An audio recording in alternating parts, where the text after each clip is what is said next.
Today I'm going to show you the Intermediate Makey Kit. This is an easy-to-use invention kit that ignites curiosity, sparks problem-solving skills, and fosters creativity.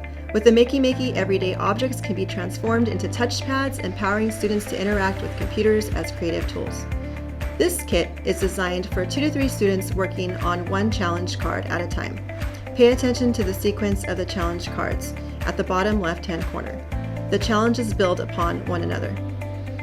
Each kit contains one Makey circuit board, 7 alligator clips, and a red USB cable and 6 connector wires.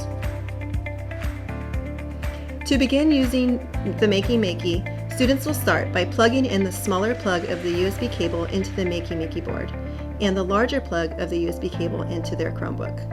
If there is a pop-up asking to install drivers on the device, they can click cancel or close the window. Connect one end of the alligator clip to the earth slot on the bottom of the front side of the Makey. Hold the metal part of the other end of the alligator clip between your finger to ground yourself.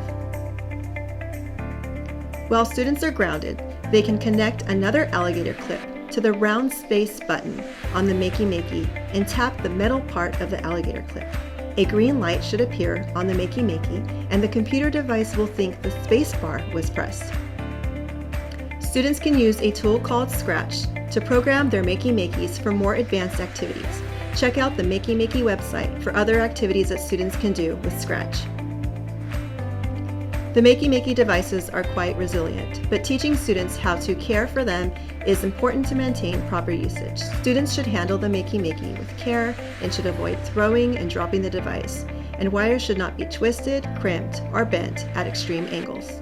If students will be using Scratch with their Makey, they can use this program without signing on to Scratch. Students should not create their own Scratch accounts.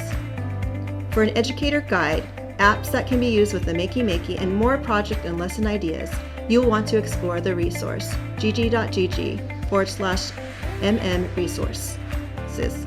Teach students to return Makey board along with all of the components in the box after their work is finished. This way, each Makey kit will be ready to go for the next project. Reach out to your EdTech if you have any questions, and don't forget to check out the MakerKit website for more information and ideas. Thank you.